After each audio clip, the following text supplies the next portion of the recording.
Dusty in here. Lights, please.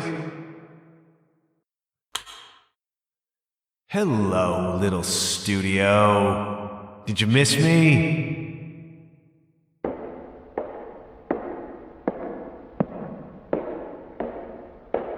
There she is, the machine. Hello, chair. All right, let's fire it up. Hello? Hello, machine? Oh, gotta plug it in, Jack.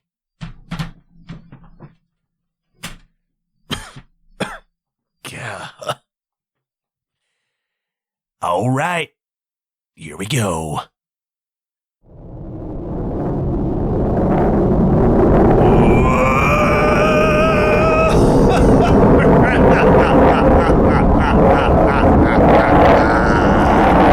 Can you feel that, buddy? Yeah.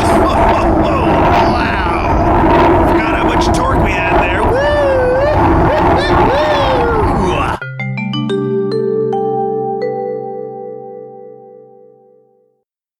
Guess we're back, kids. Better roll intro.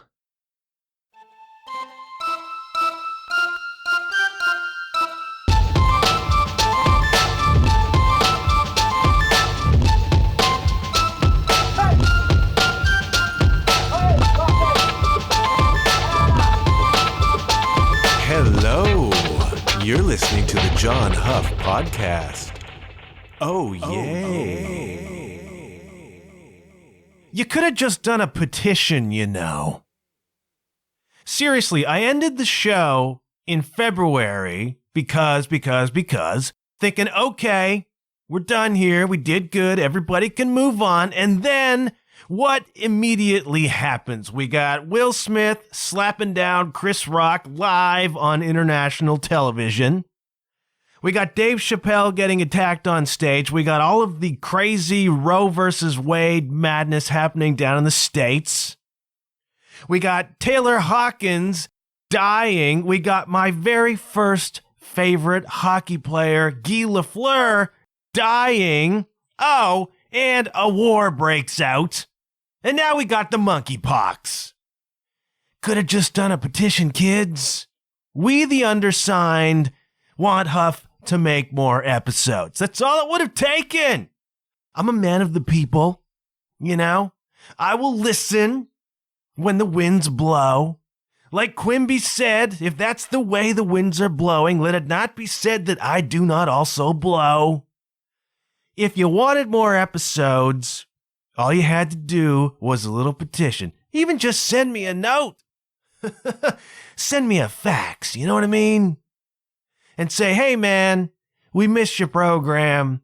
Wish you'd do a few more episodes. We don't need people jumping up on stages. We don't need me turning my back and we have one nation invading another sovereign nation. And what is monkeypox anyways?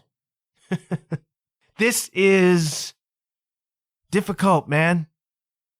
It's difficult. I sat here in my little studio, which really is dusty, by the way. I had to break out some of the gear, you know, because I've been just sort of not doing it, right? And I left a few things set up, other stuff I put away, and then I'm kind of bringing it out and I'm putting it all back together. And I sit down on my drum throne and I think to myself, we gonna do this, man? Are we going to open up Pandora's box again? Because I got to tell you, all right, last couple years, the COVID years, I have not been shy, all right, about how difficult the COVID years have been for me, right? I've had enormous anxiety. You know, a couple years ago, I was kind of falling apart in certain ways. And I'm not really recovered from that, okay? I'll be straight up with you right now. I'm not super recovered. I am not, nor I suspect will I ever be, the person I was pre-COVID. You know, I think that's going to be true for a lot of people. Especially if you're like me and you've gone through a personal ringer. But that can be a good thing, all right? One of the things that's happened in the last 2 years is that I've become way less public, all right? There are reasons for that.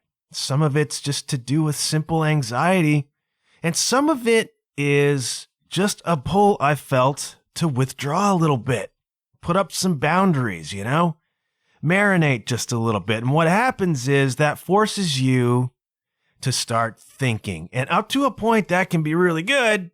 And then beyond a certain point, your head begins to cave in on itself, and I've tripped over that line a few times.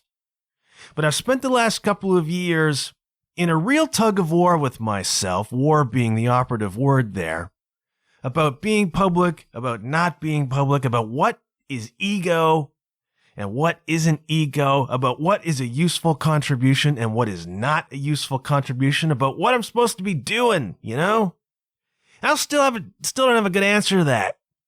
And when I ended the show formally in February, I was really struggling with this. I was not pleased with what I was doing. There was a lot kind of crowding in on me mentally, and I just needed to step away. But the urge to do the program never really went away. I just felt as though I wasn't in the right headspace to do it. And the last couple of years, it's been a lot about headspace, all right? And I've done a lot of thinking. And I've sat in my backyard shaking at times.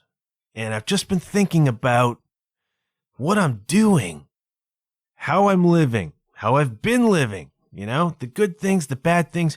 A situation like this forced isolation, this sort of big existential stuff happening in the world. If you're like me and you're an introspective type, and you're, kind of a philosophical type, forces you down kind of rabbit holes, and you got to look at yourself. Eventually, kids, you come face to face with yourself. And I've been looking at myself, and it hasn't always been pleasant viewing, all right? I could be honest about that. And I've had to really think about what I'm doing and why. And I went away for a long time, 5 or 6 months, whatever it's been. And I've done a lot of thinking about that. It has not been easy to do, and this is not easy to do. Sitting back down here, trying to figure out what to say, and why, and is it worth saying, and does anybody care, But there's been something running through my head lately that has kind of encouraged me, kind of nudged me to sit back down in the chair and see if there's anything worth talking about. And it's a concept that I'm calling white pebbles, okay? I would like to claim this. I cannot. I got this from Jeff Thompson, the great Jeff Thompson, who I've spoken about many times on the show. Writer, spiritual teacher, man of an enormously violent past who has eschewed all of that and become a filmmaker and a spiritual teacher and a real inspiration. And he talks about this notion of white pebbles. This is kind of a karma thing, according to the thin, somewhat superficial, publicly accepted notions of karma.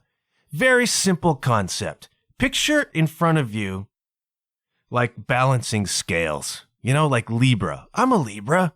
Picture the balancing scales, right? And on the one side, you got dark pebbles.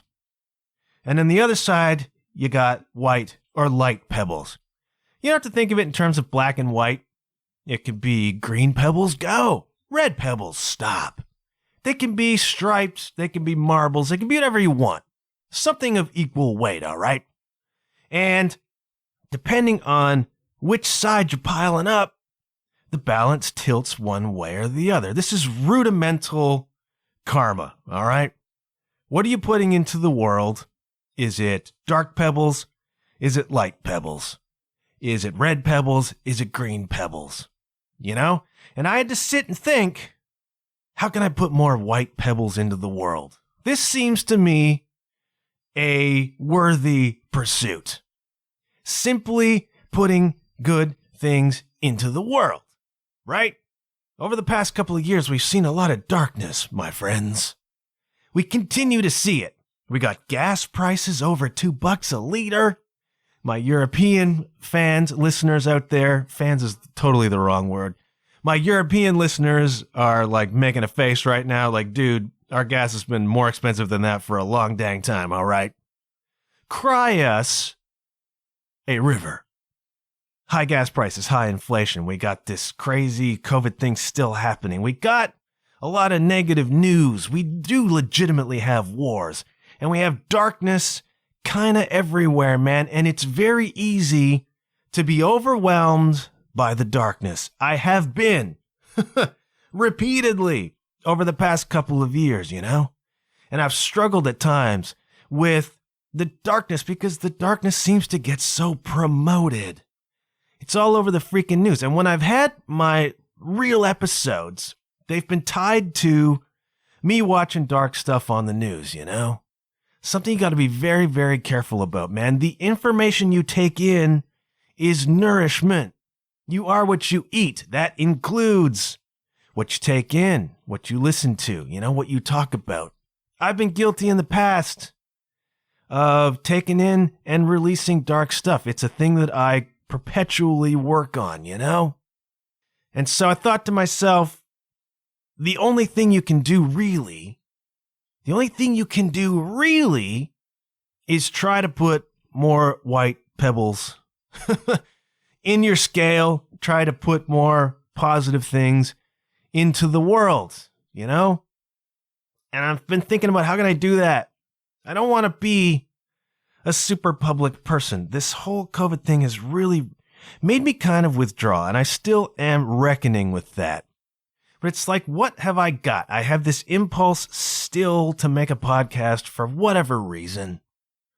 What can I do with that podcast that simply puts good things into the world? There's a temptation, if you're me, to take this program and make something really elevated out of it, really sort of jam it into a spiritual kind of pigeonhole or whatever, But I'm thinking to myself, maybe it's enough. I've talked about this before, I know. But maybe it's enough simply to entertain. Maybe it's enough to give people once a week 45 minutes or an hour of escape. Maybe it's enough to offer simply interesting programming or bring on guests who inspire.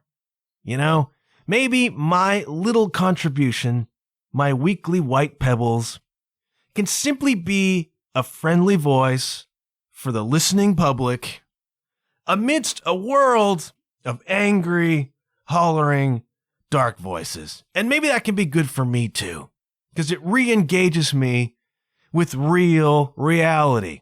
Not the projected reality in your head, not the projected future, not the agonized over past, but this present, real reality. Last couple of years, especially if you're me, and you're a working musician or somebody in the arts world who lost their position, basically lost their income, lost the ways in which they engage with reality. Once you step out of real reality, and if you're prone to anxiety, it will come in with a false reality, man. It will come in with not real reality, and it's easy to get lost in that. Been there. Still fighting with that. So it's a way for me to engage with real reality, to redo and start doing this show over again, Start doing the show, start trying to put lightness in the world, trying to balance my own scales. Everybody's put dark pebbles into the world, man. I want to put white pebbles into the world as much as I can. And so that has become kind of the primary motivator for picking this thing up again, quite literally dusting stuff off. I got one of those, like, Swiffer things. Dust is amazing. How it accumulates, So I'm dusting this off. I'm seeing if I even can. This is a muscle. This is a muscle. If you've ever been in a band, you've probably had this experience over the past couple of years. January of 2020, you guys are tight AF, and you're banging it out, and then the world falls apart, and you're not allowed to play anymore. You're not even allowed to congregate with your band because they aren't in your bubble. Remember bubbles? And then 5 or 6 or 8 or 10 months or a year later, the band gets back together again. And you plug in that guitar and you guys start playing and, oh, wait a minute. We were tight AF a few months ago and then we went away and now we got to rework that muscle, right? That's this right now. And I'm already talking in circles, man. And I'm already doing the voice. I don't know where the voice comes from. I do not talk like this in real life. Nobody does. It's like FM DJs. Nobody talks like that. Why are we talking like that? But here I am. As soon as I put the headphones on and I sit down on the stool, this weird voice comes out. And I'm sorry about that. I'll do my best. So I want to put white pebbles into the world, and the whitest pebbles I can think of to offer you right now. Really important stuff. Deep, spiritually significant, existentially substantial stuff. Want to talk about Motley Crue? Motley Crue provides the precedent, all right? Let's go back. January 28th, 2014, Mighty Motley Crue comes out and says, hey, guess what, kids? We're doing one final tour. And gather around all your cameras because you're going to get video footage of us signing an ironclad contract, we thought, that says following the year 2015, we can no longer perform together as Motley Crue. We are signing it right here for the world to see. This is the end of the road, quite literally. This is the end of the line, and we've all seen the footage on the YouTube. We've all seen the final concert, December 31st, 2015. Home Sweet Home, the whole thing, Los Angeles, California. Ironclad, signed contract, post-2015. We cannot perform together as Motley Crue. What's happening right now, kids? They're performing together as Motley Crue. So if Motley Crue can sign an ironclad contract and then break it, a few years later, your boy here can do a final episode and say it's over, and then 5 months later come back. I didn't sign any contracts unless you consider my final, the last episode, 96, to be some sort of verbal contract, and I know I have lawyers in my audience. Maybe you want to quibble with me over that, but if you're listening, you're probably pleased that I broke my verbal contract, okay? But yeah, the big tour is finally happening, okay? The big stadium tour. And I gotta tell you, 1988, this would have been a thing, man. I guess it is a thing now, but it's interesting because I don't know that there's enough demand for any of these acts to actually fill a stadium. But what they've done is made the event a thing to go and do. So I think people aren't even going to see Motley Crue. I think they're going because it's an event. Everybody wants to go to the event, and so I went to the stadium tour. Who played? I don't know, but I went because it was a stadium tour. I think that's kind of what's going on here. So what they're doing is marketing the event more than the acts themselves. And I'm like, okay, whatever gets butts in seats, man. I understand that. But I'm taking a look at this lineup. Joan Jett, Poison, Def Leppard, Motley Crue, in whatever order you prefer. And I'm thinking, man, that takes me back. And I want to take you back, all right? Gentle listener. I want to take you back on my impressions of those bands, because I think as soon as they announced this tour, the first question on everybody's mind was, ooh, what are Huff's favorite songs by those bands? What are Huff's memories of those bands? That's what everybody wanted to know. My phone was, vibrating off the hook. Because nobody calls on the phone anymore, kids. Oh, but the messages were coming in. On the Instagram and on the Facebook. Everybody wanted to know, dude, give us your impressions, So I'm going to do that right now because, again, I'm a man of the people. I'll give the people what they want. Dude, this is taking us back to the 80s. And if you've listened to the show for any length of time, that's my jam, all right? Music ended for me around 1993. Didn't come back till many years later. I was never a huge fan of any of these bands, but I do like them all right? I'm going to give you my impressions. I'm going to give you my favorite songs by each of these bands, some of which may surprise you, you know. We'll start with Joan. Joan Jett, the first lady of rock and roll, the original badass, unless you count Aretha Franklin. If you listen to the show, you know that I did an episode many months ago where I talked about the song I Love Rock and Roll as being one of the formative songs in my life. Now, I forget, I think it was like 1980. I don't want to go over this all again, but in my little elementary school, you could go before class or at recess.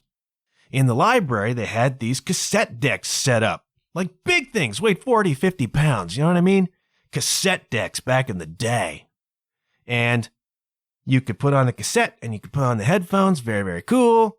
And one of the tunes they had was I Love Rock and Roll by Joan Jett. And I used to listen to this over and over and over.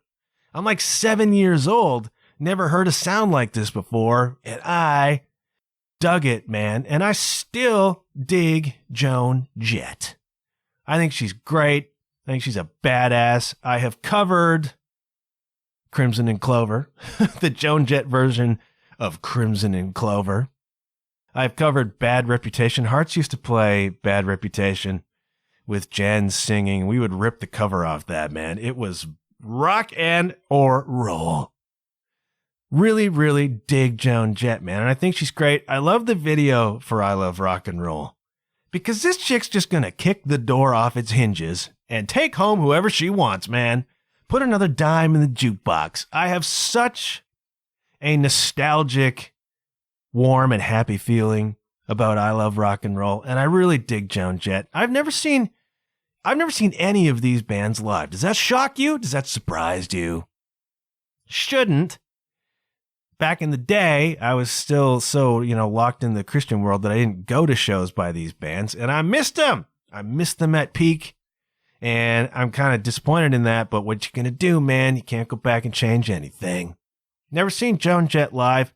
She has played locally. I think they've all played locally, actually. I just haven't gone.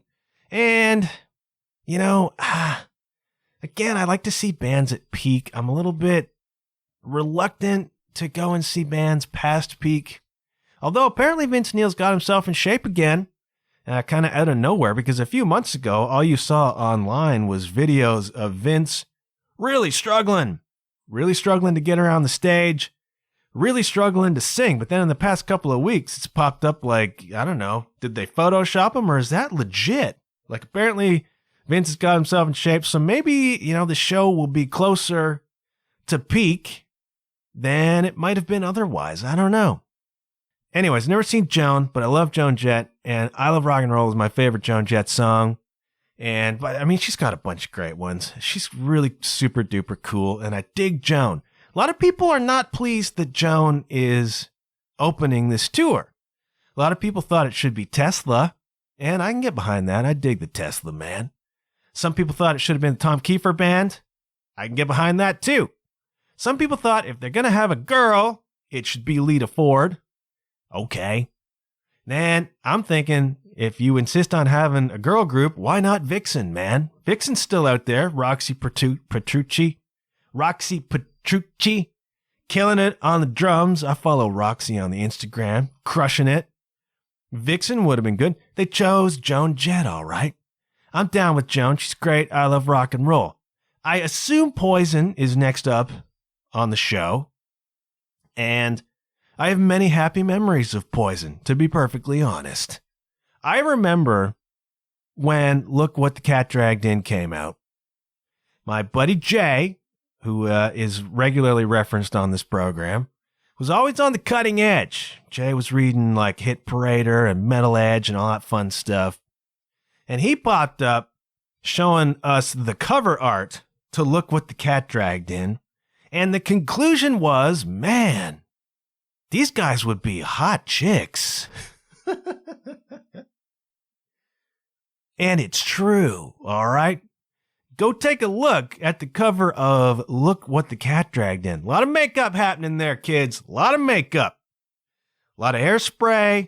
Big, poofy, hot 80s chicks. You know? I don't know. That was the glam metal scene. Poison is the poster child. That's as glam as it gets, man. The cover of Look What the Cat Dragged In. But I like that record. And one of my favorite, glam metal ballads of all time is I Won't Forget You. And it was on that album, Look What the Cat Dragged In. And I dig that song because of C.C. DeVille's very mournful, evocative guitar work. You don't equate mournful, evocative with Poison, or more specifically with C.C. DeVille, but I'm telling you, go listen to the guitar solo on that tune. It's just, I don't know if it's the way it's produced, it's the notes that he chose, and it's very mournful and evocative, and it still gets me in the cockles, man. And I really dig that song, and I like the title track, and Let Me Go to the Show. Talk Dirty to Me I never loved, even though I've covered it. Never really loved that song, but it's a cool record, and I distinctly remember us marveling at the cover art, But none of that is my favorite Poison song, all right? Tell you what my favorite Poison song is. It's kind of a deep cut, and it came towards the end of the era. Poison had a run of maybe 4 years. Is that generous? I don't know. Look What the Cat Dragged In, Open Up and Say Ah. Poison was at the top. Poison, Bon Jovi, they were at the top of the game at that point. Selling out stadiums themselves, I think, really. And then they did, Flesh and Blood, whatever, but it was already beginning to fade at that point, right? But towards the end of the era, they released, I don't know if it was a best of or if it was a live thing or whatever, with a couple of studio tracks on it, a couple of new studio tracks. Maybe they were leftovers, I don't know. But my favorite Poison song is one of those, and it's a tune called So Tell Me Why. You guys know So Tell Me Why? I don't even know why I like that tune so much. I just do. It's just a straight up Poison song, Sounds like a lot of Poison songs. But So Tell Me Why is my favorite Poison tune, man, and I really dig that song. I still do. And it's a deep cut, so if you haven't listened to that one, go do it. And I don't know, Poison is Poison. The problem is, Poison set themselves up for a certain amount of derision by looking how they looked. Didn't really age all that well. And one of the problems that frustrates me, one of the reasons you don't hear a lot of music from that era on your radio has nothing to do with the music and everything to do with the look.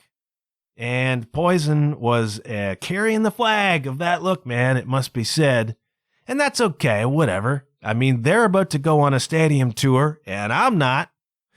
So, whatever works for you, Poison, you know what I mean? So Tell Me Why is my favorite Poison song. I'm going to go to Def Leppard next. As I understand it, on this big stadium tour, Def Lepp and Motley Crue might be switching the kind of closer headliner slot. I don't know. It's a fun argument to have. Who is the bigger band? Def Leppard or Motley Crue? And I don't know. I think probably Def Leppard is. But such a trailblazer was Motley Crue, and so notorious that it's really, really tough to say. Doesn't matter. For our purposes, I'm going to go Def Leppard next because it feels like this whole tour is really about Motley Crue. So we'll save them for last, right? Def freaking Leppard. I remember being a little kid, 10 years old, whatever, and somebody played Rock of Ages. The whole Rock of Ages thing. Like that. Was getting into rock and roll at that point in my life. Dug the Pyromania record. I like Photograph. I like Rock of Ages. I like a lot of that stuff. Def Leppard's a good band, kids. And Joe Elliott had a great voice. I don't know if Joe Elliott still has a great voice. I know he's one of those guys that's probably struggled a little bit. And that's totally okay, man. These cats are not getting any younger. The voice is like any other muscle, it begins to atrophy over time. It's the reason why there aren't a whole lot of 60-year-olds in the NFL anymore. But he had a great voice. He had a great voice back in the day. Really, really worked. And the early Def Leppard records, High and Dry, Pyromania, whatever, I think weren't as produced as what started with kind of Hysteria. I'm not really qualified to say that, but they were a great rock and roll band, very influential rock and roll band, and Joe Elliott was great. And I have loose connections to Joe Elliott through people I know, which is kind of fun. Never met the man myself. Perhaps I will someday. But I have very fond memories of hearing Def Leppard as a kid. And then, it may surprise you given what I've just said, but my favorite Def Leppard song is actually Hysteria, okay? And I still, once in a while, play that song on the drums. And it takes me back, man. It takes me back to mid-'80s when the Much Music channel started on Canadian television. And if you were around back in the day, this will surprise some of you young kids. Some of you kids who are used to on-demand streaming and everything you want in the whole world at your fingertips. Didn't used to be that way, man. When Much Music came out, whenever that was, mid-'80s, early '80s, mid-'80s, you couldn't just get that on your cable anymore. We only had like 13 channels anyhow. Things began to go digital. The Much Music station came out. TSN came out. You could not just get Much Music on your cable. You had to pay extra for that, man. But what you could get was a scrambled signal of Much Music, whereby you could hear the music, but you couldn't really see the videos. The videos looked like a negative, like a film negative. Now, if you're young enough that you don't remember scrambled television, you're also probably young enough that you don't remember film negatives. But on the screen, it would be scrambled, so you couldn't really see it. There would be like, it was of the wrong color. It was all dark, like a film negative. It was all black, and it would be zigzaggy. You could not make out really what was happening, but you could hear the music. So you'd rush home from school and you'd listen to what used to be the Power Hour on Tuesdays, Thursdays. And that was an hour of hard rock and heavy metal videos, my friends. Those were the days. Couldn't see them, but you could listen. And then we figured out that you could actually record them, because if you unscrewed the cable from your television, set it against the antenna from your ghetto blaster, you could pull in all kinds of music and radio stations, all right? And we found out the frequency for Much Music. So you could actually unplug from your TV cable box, actually in those days, right from your TV directly, set the tip of that cable feed against the antenna on your ghetto blaster, and you could bring in Much Music crystal clear, and then you could record the songs right to your cassette deck. This was cutting edge stuff, man. Now you don't have to do that. You just go to Spotify and you get everything.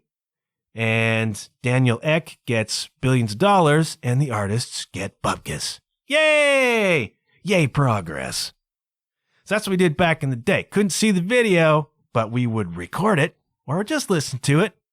And, there was a period of time when Hysteria came out, and there would be always a block. They would do like a block of 3 songs and then cut to commercial. That's kind of how it rolled, right? And the 3 songs would be kind of grouped together. And so once every couple hours, there would be a quote-unquote hard rock block, and they would play Def Leppard, and they would play, I want to say Never by Triumph. Got to get your CanCon in there, kids. And then there would always be a third video, and I can't remember what it was. might have been a Helix song, might have been a Haywire song. Remember Haywire? Black and Blue, remember that? It would be Def Leppard, Triumph, and I forget what other band. And I was a dramatic, romantic kid. I was like 13, 14, just a dumbass, and always in love and having my heart breaking. All these private dramas happening in my own head. And Hysteria, I had this weird sentimental emotional connection to the song Hysteria. Anytime my heart was breaking, because the girl I liked didn't like me back, which was pretty much all of them, by the way, I would put on the Hysteria and I would just feel that in my poet's soul, man. I love that song. Hysteria is my favorite Def Leppard song. I also like Women. I don't know, the political correctness of that tune, but then I'm also a Steel Panther fan, so I'm not gonna do White Pebbles, Dark Pebbles on that stuff. But it's just another evocative kind of song, Women. I like the guitar parts in that tune. I like the Hysteria record, but the actual song, Hysteria, is still my favorite Def Leppard song. It's a beautiful song, Beautiful song, and it's kind of a sad, melancholy, dark song. When you got a poet's soul, the dark, melodramatic songs just speak to you, man.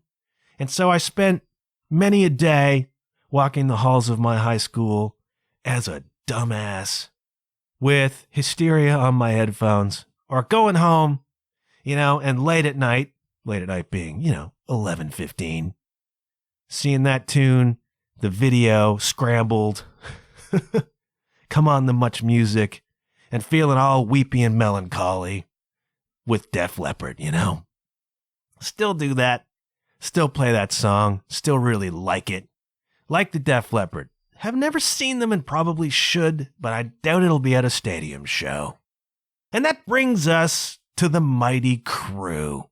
Now, growing up as I grew up, Motley Crue's kind of a double-edged thing, all right? Now, I grew up in the evangelical church. I have not been shy about that.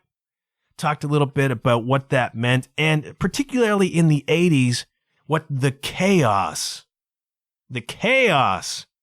that was in the evangelical church about the rock and roll and the satanic imagery, and how Gene Simmons was going to lead all the kids to hell.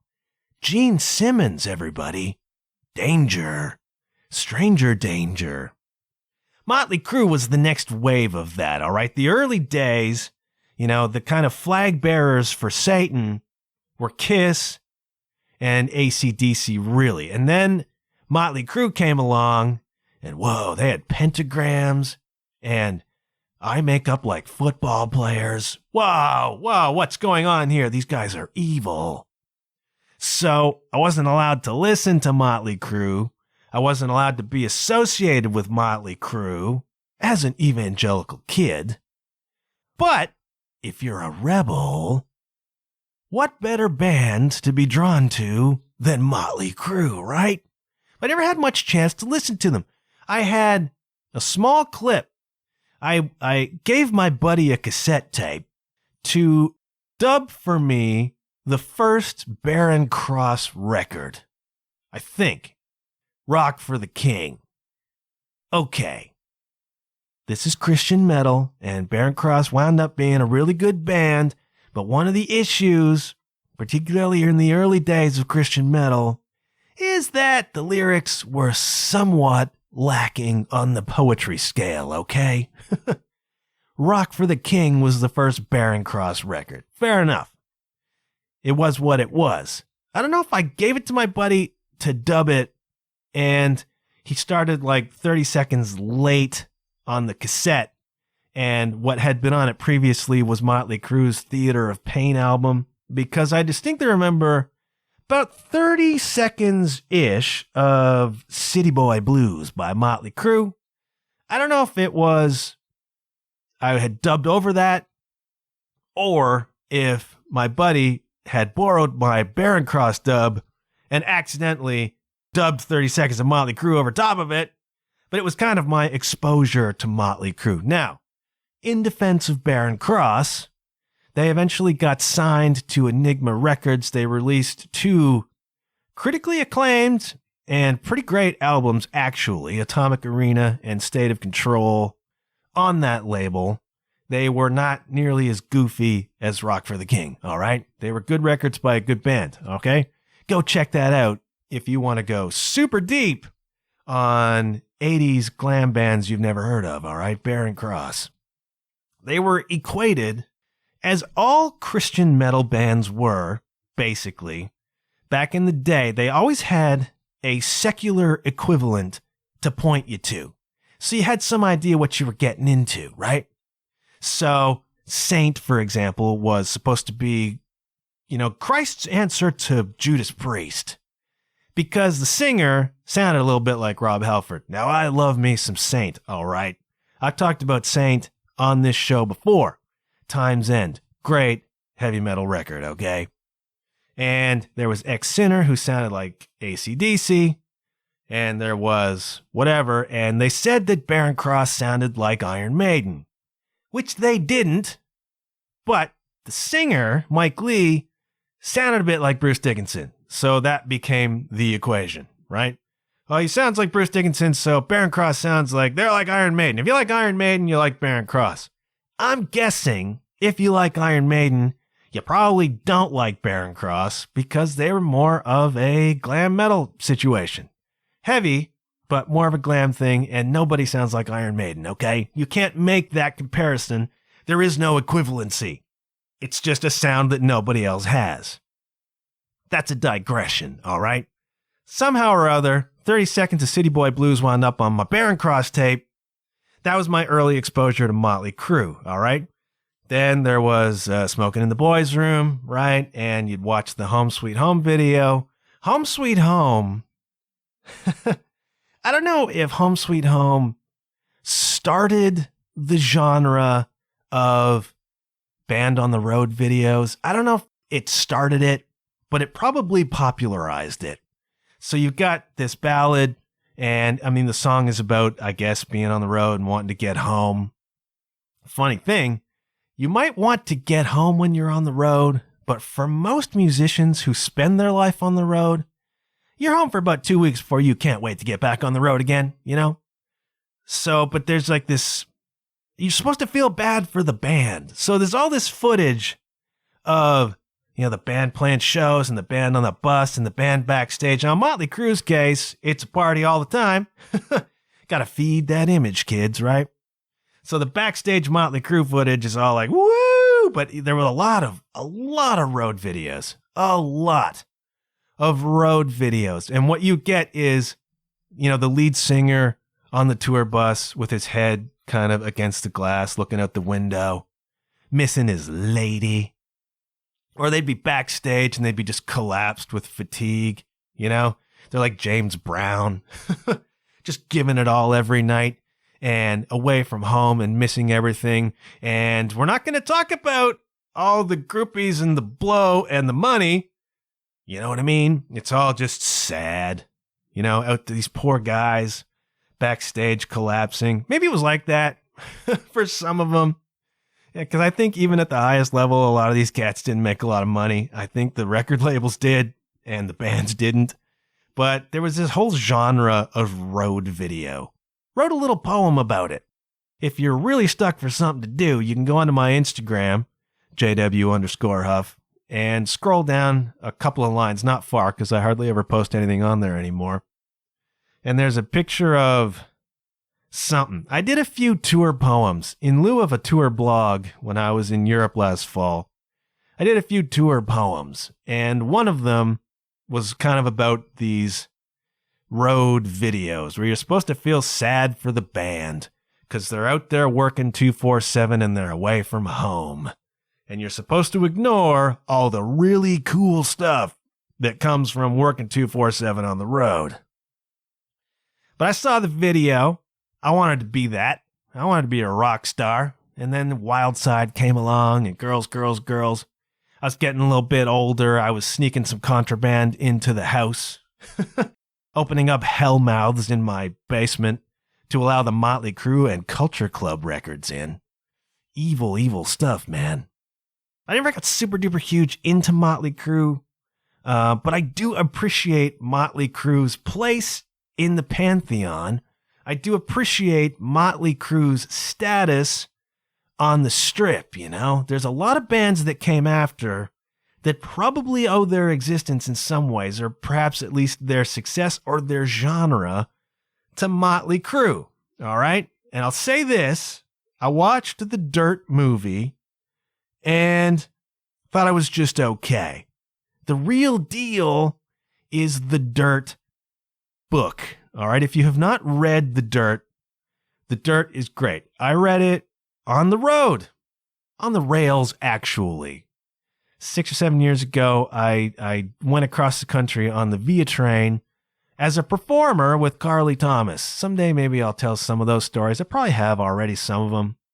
So we were on the train performing as the Via Rail artist on board. Carly singing and me as her support person playing my little hand drum, singing along, whatever. 3 performances a day. You get on the train in Toronto, you take it all the way across the country.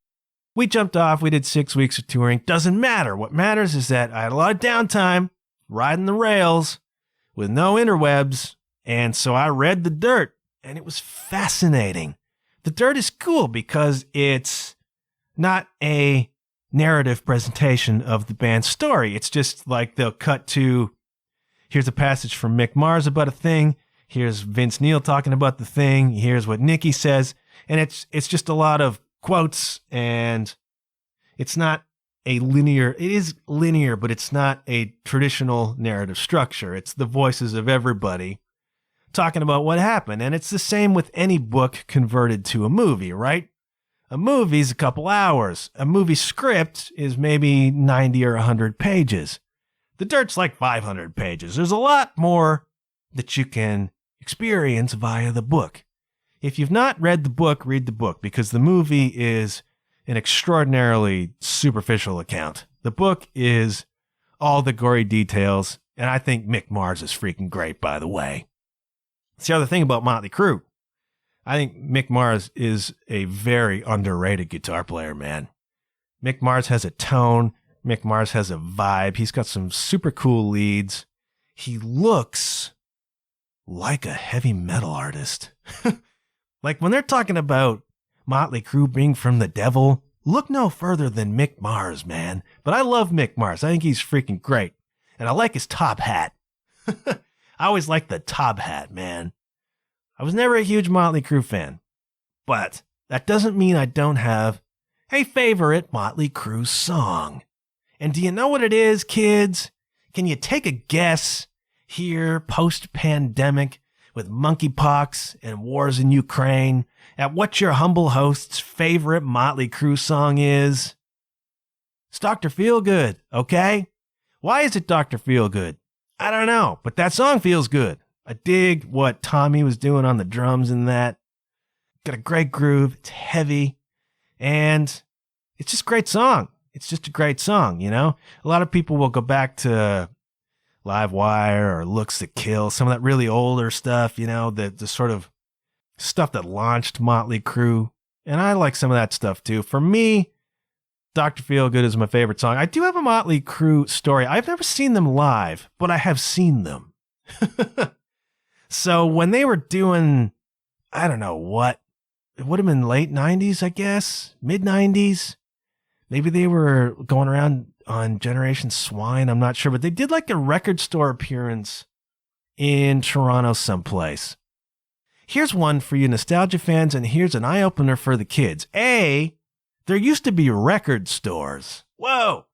There was no Spotify. You had to actually go to a place and get a CD and purchase it and take it home, you know? Or a record album on vinyl or a cassette tape. Had to go do that, and as part of their promotions, a lot of times, bands would make record store appearances, including Motley Crue in those days. This would have been the tail end of that stuff, man. It was beginning to come to a close. So they were in Toronto. They were doing an in-store appearance. What would happen is the band would come out, and there'd be a line of people all the way down the block carrying records and posters and getting ready to take off their tops so that they could have various parts autographed. And so my buddy Jay and I, again, I think it was Jay, we were downtown TO. We were not going to get in the line to meet Motley Crue. I don't know if you had to pay for that or what, but we just wanted to look. So we did. We got a look. So we kind of stood outside, could see through the glass that the band was up there on this like dais, this little stage with a table and chairs. You go up and meet the band. And we got to actually see Motley Crue in person. And I wanted to make a shout out to Tommy, because he was at that time with Pamela Anderson. Wanted to connect with him eye to eye on Canadian girls, man. So stupid. And so we got to see them at least. We didn't get to talk to them, but we got to see them. But if you go back and listen to my episode with Dave Benedict of Default, that was episode whatever it was, one of the early interview episodes. Ignore me, listen to Dave. He tells lots of great Tommy Lee stories because you got to hang out with him a little bit back when Default was in their heyday, right? Interesting stuff, Motley Crue. Dr. Feelgood, man, that's my favorite Motley Crue song. You wanted to know all of that, right? You wanted to know what I thought about Joan Jett and Motley Crue. I think it's going to be interesting for rock and roll. This is going to be, we are approaching the end of it, man. Even the bands that can still do it will not be doing it all that much longer. These cats are getting older. You know, the Stones, I guess, are setting the example. And the remaining Beatles, Ringo's about to go on tour again. So I guess it's possible. In your 70s, Doug Pinnick of King's X he'll be 72 now, 72 this year. Their new album is coming, kids. I have that on good authority. And they're touring, so, it's still going. It's possible, but this notion of a big stadium tour, I don't know how much longer that's going to be. And it has nothing to do with monkeypox or COVID. It's got to do with bands, at least rock bands, who are at the level that could support that. And we'll see if even this tour makes the ticket sales that they're hoping for. Again, the event is the event, not even the bands so much. But we'll see. We'll see, and I hope they do well. And who knows, maybe I'll wind up at one of those gigs somehow. It's possible. But if I don't, I want to tell you it's a banner concert year, man. If I was doing concert bingo, I would be one letter from jumping up and running to get my prize. You know what I mean? Here's the deal. Listen to this lineup of shows I've got this year. I already saw 2 Sarah Harmer gigs. Saw her in Burlington, saw her in L-Town. She was imperious, wonderful, magnificent. Emotional, man. Emotional. I'm running out of time here rapidly, but 2 years ago, when the House of Cards was collapsing on me, one of the ways in which I held it together was to dedicate myself to learning front to back what was at the time Sarah Harmer's brand new album, Are You Gone? Which is magnificent. And she is magnificent. And I spent hours. I didn't want to practice drums. I didn't want to do rudiments. I didn't want to do anything, all right? But the way in which I got around that and kept playing was to simply dedicate myself to this record. So I learned it front to back. And there's a tune on there called The Lookout. And it's wonderful. Sarah Harmer is wonderful. And there's a section at the end of The Lookout that has some really odd time signatures happening. Really takes a bit of math to figure out what's going on. And I spent so much time learning to play that properly in terms of time, properly in terms of mathematics, but also to play the subtleties of it. It's a very quiet, dark, again, melancholy, sad song, particularly at the end. And to get the dynamics and the time and the math right on that, for me, took a lot of work, man. And it was at a time that was among the most difficult of my life. So there's an intense emotional connection to that. And she's playing this song on the tour. And at a certain point on the second show that I saw her, we reached that point of the song and she's playing it. And just in the back of my head, I could just picture it. I could picture 2 years ago. I could picture me being in that space. I could picture me trying to hold it together and play this. And it was evocative, man. It was emotional. I got a little bit misty. I got to be honest about that. And it was just really, really powerful. There is I've started, and there will be a new Spotify playlist referenced on the podcast 2022. I will put the Lookout on there, along with perhaps some Barren Cross and all the other stuff I talked about here. If you haven't heard the Lookout, you can go hear it there. And I saw Sarah twice. Magnificent. I was ready. I was ready to step up and play. I could have played those shows, kids. I was ready. I feel as though I'm the second most prepared drummer on earth, after Danny Nash, to play a Sarah Harmer gig, and that warms my cockles just a little bit. Sarah, if you get stuck, I'm your guy. I'm ready to go. So I saw Sarah twice, and check out, get a load of what's coming over the next 6 months, all right? I have tickets for the War on Drugs in Toronto, Ghost in Toronto, and Steel Panther in L-Town. That is 4 of the 5, man. Sarah Harmer, War on Drugs, Ghost, Steel Panther. If we shoehorn a King's X show in somewhere, we did it. We did concert bingo. I don't have a lot of shows myself. I have some. But in terms of going to shows, I almost got my bingo card done, man. So if I can find my way to a King's X gig, and they are happening, I will have run the freaking table. And how great is that post-pandemic, man? There are good things still happening out there, you know? You got to keep the faith. First, you got to develop it, then you got to keep it. I struggle with both, but I'm working on it, man. Trying to put those white pebbles into the scales. And I hope that today has been a white pebble for you. I hope you enjoyed listening, you know? I hope it brought some edification. I hope it brought a happy sound if you're having a dark time, you know? I hope that. That's what I want this to do. I want this to inspire. I want this to uplift. I want you to leave this episode feeling just a little lighter than you did, man. And if you do, let me know, will you? I'll put a little white pebble in the jar. Put it on the scale. I don't know where we'd go from here. I'm not going to get myself wrapped up in it, okay? I am an overthinker. We've been through this. I'm just going to do this right now, and we'll see where it goes from here, all right? Want to let you know that good things do happen when you put yourself out there. That has not changed, all right? Some things may change, but that message has not changed. I've been reluctant to do that for a couple of years, still kind of shuffling that off, still trying to figure out what I can offer the world that's worth offering and that the world wants from me. I would love your feedback. I would love to hear from you. JW_Huff on the Instagrams. The Facebook page still exists, John Huff Podcast. I don't know. TikTok. There's stuff about marketing a podcast that really grates on me. TikTok is one of those things. We'll see. We'll see, all right? For now, Instagram, Facebook, you can find me. Please do drop me a line. Please let me know you're out there. Please let me know you came back. Please let me know if there's stuff you want me to talk about. You know, please let me know if you have questions about anything, and I shall do my best to answer them. I'm going to shutting up. Been waiting a long time to say that again, man.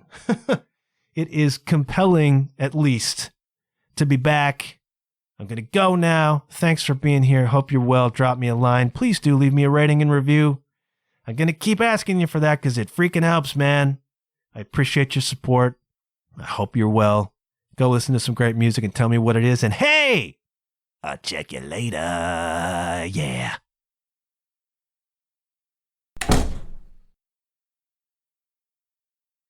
So tell me why your satisfaction's like a heart of stone. Don't do that again.